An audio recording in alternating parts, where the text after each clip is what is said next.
내가 밤에 침상에서 마음으로 사랑하는 자를 찾았노라. 찾아도 찾아내지 못하였노라. 이에 내가 일어나서 성 안을 돌아다니며 마음에 사랑하는 자를 거리에서나 큰 길에서나 찾으리라 하고 찾으나 만나지 못하였노라. 성 안을 순찰하는 자들을 만나서 묻기를 내 마음으로 사랑하는 자를 너희가 보았느냐 하고 그들을 지나치자마자 마음에 사랑하는 자를 만나서 그를 붙잡고 내 어머니 집으로 나를 잉태한 이의 방으로 가기까지 놓지 아니하였노라. 예루살렘 딸들아, 내가 노루와 들사슴을 두고 너희에게 부탁한다. 사랑하는 자가 원하기 전에는 흔들지 말고 깨우지 말지니라. 모략과 유향과 상인의 여러 가지 향품으로 향내 풍기며 연기 기둥처럼 거친 들에서 오는 자가 누구인가? 볼지어다 솔로몬의 가마라. 이스라엘 용사 중 60명이 둘러쌌는데 다 칼을 잡고 싸움에 익숙한 사람들이라. 밤의 두려움으로 말미암아 각기 허리에 칼을 찾느니라. 솔로몬 왕이 레바논 나무로 자기의 가마를 만들었는데 그 기둥은 은이요 바닥은 금이요 자리는 자색 깔개라. 그 안에는 예루살렘 딸들의 사랑이 엮여져 있구나. 시온의 딸들아, 나와서 솔로몬 왕을 보라. 혼인날 마음이 기쁠 때에 그의 어머니가 씌운 왕관이 그 머리에 있구나. 현재 우리가 어떤 삶을 살고 있을까? 하루하루의 삶이 정말 엄청난 뭐라 그럴까? 투쟁 같은 삶을 살죠. 하루가 또 지나고 또 하루가 오고 또 하루가 옵니다. 그래서 정신을 차려서 살지 않으면 어느 날 후떡 지나가 있는 것을 느끼게 되죠. 우리의 삶은 주님 만날 날을 준비하면서 살아야 될 줄로 믿습니다. 어떤 사람은 주님에 대해서 전혀 생각지도 않은 사람처럼 그렇게 살아가는데 우리는 정말 이 땅 가운데 살아가는 것은 이 땅을 위해서 삶이 아닙니다. 우리의 삶은 오히려 주님을 만날 날을 예비하면서 살아갑니다. 그래서 오히려 참 특이하게도 우리 그리스도인들은 현세를 중시하는 삶이라기보다는 우리는 주님 만나고 그 다음 바로 영원한 세상을 향하여서 살아가는 사람들이에요. 바울이 만약에 현세를 위한 사람이었다면 자기가 여태까지 공부해오고 자기가 여태까지 쌓아놨던 그 모든 성공의 길을 배설물처럼 여기겠습니까? 그 배설물처럼 여길 리가 없습니다. 근데 그는 그리스도가 최고의 지식이고 그리스도가 최고의 가치임을 깨달았어요. 그것은 이 땅에서 잘 살기 위한 가치가 아닙니다. 바로 영원한 생명을 그가 붙들었기 때문에 그런 고백을 할 수 있었던 겁니다. 그래서 우리는 이 땅에서 주어진 삶에서 만족을 얻거나 만족을 얻지 않거나에 매이지 아니하고 오히려 우리는 하나님의 나라를 더 기쁨으로 바라보게 되는 줄로 믿습니다. 오늘 말씀에 보면요, 참 그런 것들을 이렇게 하나로 통칭하는 그런 말씀 같다라는 생각을 했어요. 이 신부가요, 이제 결혼 약속을 했지 않습니까? 2장의 마지막에서. 그리고 꿈을 꿉니다. 오늘 3장 1절에서는 꿈을 꿨는데 그 꿈이 악몽이에요. 3장 1절에서 말씀을 보니까 내가 밤에 침상에서 마음으로 사랑하는 자를 찾았노라. 소위 말해서 꿈을 꿨다는 얘기입니다. 그래서 마음으로 어떻게 찾습니까? 그래서 마음으로 찾았다는 게 꿈을 꿨는데 찾아내지 못하는 꿈을 꿨어요. 아마 신부에게 악몽은 신랑 못 찾는 꿈 아니겠습니까? 신랑이 없어졌어요. 그래서 이 신부가 신랑을 찾아 헤매입니다. 2절에서 3절에 보니까 이에 내가 일어나서 성 안을 돌아다니며 마음에 사랑하는 자를 거리에서나 큰 길에서나 찾으리라 하고 찾으나 만나지 못하였노라. 성 안을 순찰하는 자들을 만나서 묻기를 내 마음으로 사랑하는 자를 너희가 보았느냐 하고. 그런데 다행히 4절부터 말씀을 보니까 찾았어요. 다행히 신랑을 찾아서 어떻게 했느냐, 자기가 태어났던 방으로 신랑을 데려와서 편히 누이고 절대 깨우지 마라. 깨우면 또 도망갈까봐, 없어질까봐 절대 깨우지 마라 하고 얘기했다는 겁니다. 제가 이 말씀을 쭉 보면서요, 생각났던 단어가 하나 있습니다. 일장춘몽이라는 단어예요.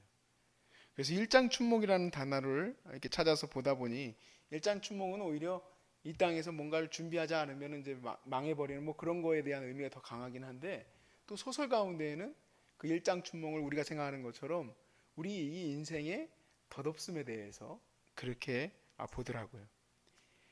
근데 진짜로요, 이 신부가 헤매있던 이 악몽처럼 우리 삶이 정말 그렇더라고요. 이제 좀 주님과 함께 더불어서 좀 잘 행복하려고 하다 보면 또 주님을 잃어버리고 또 주님을 놓치고 주님을 맨날 찾아 헤매는 것 같아요. 그래서 언젠가 또 이제 좀 내가 좀 이제 좀 잘 되려고 하나 보다, 주님과 함께 뭔가 영적으로 좀 풍성해지려고 하나 보다, 그러면 또 이제 막 그냥 한없이 그냥 추락하는, 그냥 말 그대로 주님 오실 때까지 이 악몽이 깨어나지를 않을 것 같아요. 그래서 사도 바울도 고린도전서 10장 12절에 이렇게 얘기했죠. 네가 선줄로 생각한다면 또 넘어질까 조심하라 그랬어요. 내가 제대로 이제 됐구나. 이제 여기서 기도를 하다 보니 어때요? 기도도 이제 제대로 되는구나. 이거 말씀도 이제 읽히는구나. 근데 그때 조심하라는 거예요. 그때 또 주님을 놓칠까 조심하라. 다행히 이 말씀에서요, 현실로 돌아왔을 때 이 신부는 왕을 잃어버린 게 아닙니다. 그 왕이 드디어 저기서부터 멋지게 자기를 데리러 오고 있는 거예요. 결혼식에 자기를 데려가려고. 근데 그 장면이 너무너무 웅장하고 멋있는 거예요. 6절에서 11절까지의 말씀에 현실에 이제 돌아왔습니다. 모략과 유향과 상인의 여러 가지 향품으로 향내 풍기며 연기 기둥처럼 거친 들에서 오는 자가 누구인가? 볼지어다 솔로몬의 가마라. 이스라엘 용사 60명이 둘러섰는데 다 칼을 잡고 싸움에 익숙한 사람들이라. 밤의 두려움으로 말미암아 각기 허리에 칼을 찼느니라. 솔로몬 왕이 레바논 나무로 자기의 가마를 만들었는데 그 기둥은 은이요 바닥은 금이요 자리는 자색 깔개라. 그 안에는 예루살렘 딸들의 사랑이 엮여져 있구나. 시온의 딸들아 나와서 솔로몬 왕을 보라. 혼인날 마음이 기쁠 때에 그의 어머니가 씌운 왕관이 그 머리에 있다 그랬습니다. 그 왕관은 혼인식에 적절한 최고의 기쁨이 표현된 바로 그런 왕관이다 그랬어요. 여러분, 우리가 이 땅에서 일장춘몽 같은 이 삶이 끝날 때 실제 우리 주님은 우리를 맞이하러 오실 때 천군 천사와 함께, 그리고 우리 그 선배님들, 믿음의 선배님들과 함께 구름 타고 이 땅 가운데 함께 임하게 되실 줄로 믿습니다. 그리고 우리의 거룩한 주님이 나팔 불며 오실 때에 내 이름을 부르실 거예요. 사랑하는 내 아내, 내 신부야, 내 사랑하는 자야, 어여쁜 자야, 나와 함께 가자 하면서 그렇게 부르시듯이 우리 이름을 부르게 될 겁니다. 우리 눈물을 닦아주시고 우리의 고생스러웠었던 이 삶을 주님께서 다 위로하시고 세워주실 줄로 믿습니다. 그리고 실제 영원한 나라, 그 영원한 생명, 우리는 다 이해할 수 없지만 그 영원한 생명의 삶을 우리가 함께 누리며 그곳에서 최고의 삶을 누릴 거예요. 여기서도 보세요. 우리가 막 사실은 뭐 삶에 대한 좀 두려움도 있지만 여기서 같이 식사도 같이 나누고 여기서 지내는 거에 대한 물질에 대한 걱정도 없으시잖아요. 또 그리고 함께 먹고 즐거워하고 자연을 누리니까 너무 행복하죠. 여러분, 여기는요, 행복은 천국에선 비교할 수도 없습니다. 정말 그 사랑과 은혜가 나누어지는 그 모든 시간들이 얼마나 기쁘고 즐겁겠어요. 오늘은 뭐하고 오늘은 저거하고 걱정할 게 없어요. 그렇게 아름다운 시간들을 주님이 우리에게 허락하실 겁니다. 사실 실제로요, 이스라엘 백성들에게 광야의 삶은 실제 삶이 아니에요.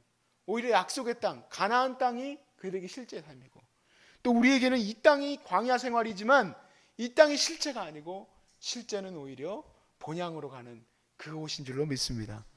그럼 본향을 향하는 사람이 살아갈 때 어차피 그러면 내가 막 살아도 되겠구만, 여기서는 뭐 꿈 같은 세상이니까 노자 같은 생각을 하고 살아가면 되겠구만, 그게 아닙니다. 이 본향을 향하는 삶에 대해서 히브리 기자가 잘 얘기했어요. 한번 찾아볼까요? 히브리서 11장 13절에서 16절입니다.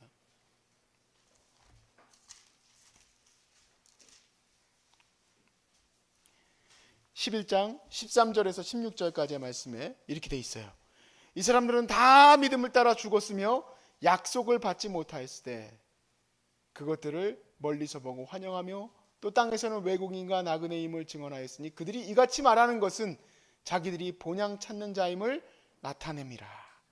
그들이 나온 바 본향을 생각하였더라면 돌아갈 기회가 있었으려니와 그들이 이제는 더 나은 본향을 사모하니 곧 하늘에 있는 것이라. 이러므로 하나님이 그들의 하나님이라 일컬음을 받으심을 부끄러워하지 아니하시고 그들을 위하여 한 성을 예비하셨느니라. 아멘. 믿음의 선배들이 믿음으로 하나님의 약속의 말씀을 따라 살았다는 거예요. 노아도 물론 그 삶 자체적으로 보면 다 각 파트별로 하나님을 향한 믿음으로 살았겠죠. 근데 진짜 그 본향을 향한 그 축복, 그것을 그들은 누리지 못했습니다. 그것을 받지 못했습니다. 그렇지만 그들이 받지 못했다고 그냥 허무맹랑하게 산 게 아니라 그 본향을 향한 믿음을 가지고 그들이 살았다 그랬습니다. 그 본향을 향한 하나님의 나라를 향한 믿음을 가졌기에 노아가 그런 삶을 살 수 있었던 거다. 히브리 기자가 이렇게 가르쳐 주는 거예요. 또 그들이 아직 아브라함이 땅을 유업으로 받지 못했지만, 아브라함은 아직 땅을 유업으로 받지 못했지만 가나안으로 왜 갔냐 이 얘기예요. 그거는 더 멀리로는 이스라엘을, 더 멀리로는 예수 그리스도를, 더 멀리로는 교회 공동체와 더 멀리로는 주님의 나라까지도 그가 바라봤기 때문에 그 믿음으로 그가 가나안을 향해서 갈 수 있었다는 얘기입니다. 그러니까 우리가 노자처럼 그래 그냥 내 마음대로 살아가는 거 어차피 일장춘몽이야 하고 살아간다는 얘기가 아니라, 우리는 저 본향을 향한 그 깊은 목적지를 향해서 내 삶이 하나하나 나가는 줄로 믿습니다. 그것이 바로 우리가 이 땅 가운데에서 이 현세를 향하여서 살아가는 삶의 태도라는 거예요. 지금 당장은 어쩌면은 아픔이 있고 헤어질 수밖에 없는, 사랑하는 딸하고 헤어질 수밖에 없을 수도 있어요. 제 역할이 어쩌면 그럴 때가 있어요. 막 끝까지 포기하지 못하는 사람들에게 어쩔 때는 아니에요, 지금 다 됐을 수도 있습니다. 되게 힘들 때도 있어요. 그렇지만 그렇게 아무 미래가 없는 것처럼 바라보질 않는다는 얘기예요. 오늘 다시 회복되어지는 것은 다시 만날 그날까지, 그때가 진짜이니까 우리가 그렇게 나아간다는 얘기예요. 지금 이곳에서는 정말 악몽처럼 주님을 잃어버린 것처럼 그렇게 느껴질 때도 있지만, 우리 주님이 오실 때, 바로 그 진정한 그때가 올 때에 우리 주님이 우리의 눈물을 닦아주시고, 우리가 만나고자 했었던 그 사람들을 다시 만나며, 또 그리고 우리의 이 모든 삶이 이 땅을 위한 삶이 아니라 영원한 생명을 향한 삶으로 살아갔음을 우리 주님 앞에 그렇게 나눠야 되지 않겠습니까? 내게 주시는 것들, 내게 주시는 생명들이, 저는 오늘 하루 내 먹고 마시는 것을 위해서 살아가는 것인 줄 알았었던 그런 미련한 인생이었는데, 내가 이제 사실은 솔직한 고백이지만 제가 깊은 아주 큰 사고가 한번 났었어요. 삼중추돌 사고가 났었는데, 그때 제가 주님께 고백했어요. 주님, 저는 오늘 죽은 거나 다름없군요. 지금부터는 그냥 주님을 위해서 살면 됩니다. 그냥 주님을 위해서 살면 됩니다. 걱정과 근심이 필요 없어요.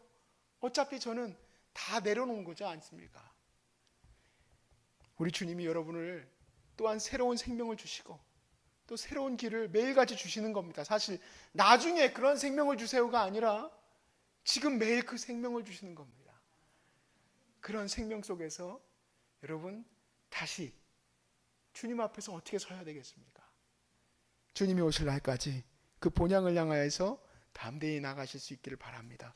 그리하면 여러분을 향해서 히브리 지자가 말씀하신 대로 여러분을 향하여 하나님이라 일컬음을 받는 것을 부끄러워하지 아니하신다 그랬어요. 내가 너희로 인하여서 하나님이라 일컬음을 부끄러워하지 아니하고 그들을 위하여 한 성을 예비하셨느니라. 아멘. 그 땅을 향하여서 우리 함께 열심히 나아갈 수 있기를 주의 이름으로 축복합니다. 아멘.